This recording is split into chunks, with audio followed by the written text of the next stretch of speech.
Hi friends, ఈరోజు మనం పూరీలోకి కుర్మా చూద్దాం. దీనికి కావాల్సిన 3 ఉల్లిపాయలు, 3 పచ్చిమిరపకాయలు, 1 క్యారెట్. పూరీ కర్రీలోకి అయితే మా తాజా కరివేపాకు అయితే కోసుకుందాం ఫ్రెండ్స్. మీకు గార్డెన్ ఉంటే కంపల్సరీగా మొక్కలు అయితే కొంచెం కేర్ చేయండి.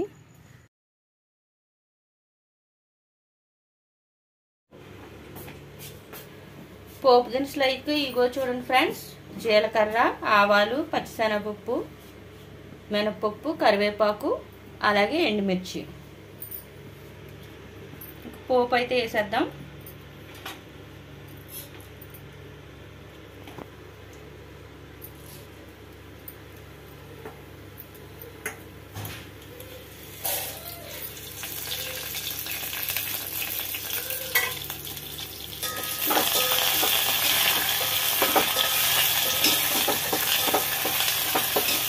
పోపు కాస్త వేగాక ఉల్లిపాయ ముక్కలు, పచ్చిమిరపకాయ ముక్కలు, అలాగే క్యారెట్ ముక్కలు వేసుకోవాలి.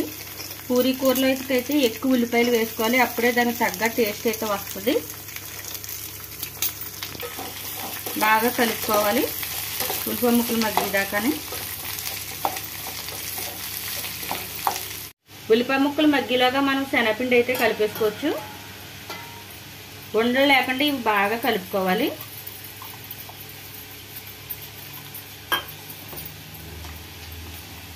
కొద్దిగా పసుపు, మసాలా, ఉప్పు, తగినంత వాటర్ పోసి బాగా మరగనివ్వాలి.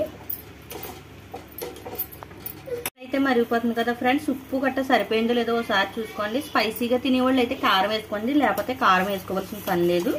ముందుగా మనం వేసిన పచ్చిమిర్చి, ఎండుమిర్చి సరిపోతుంది.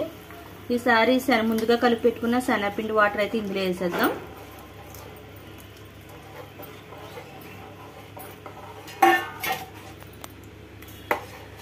చూడండి ఫ్రెండ్స్, వేయగానే 1 నిమిషంలో మనకైతే పూరీ కుర్మా అయితే రెడీ అయిపోయింది. ఇంకా సర్వింగ్ ప్లేట్లోకి సర్వ్ చేసుకోండి. ఈ వీడియో నచ్చితే లైక్, షేర్, సబ్స్క్రైబ్ చేయండి ఫ్రెండ్స్.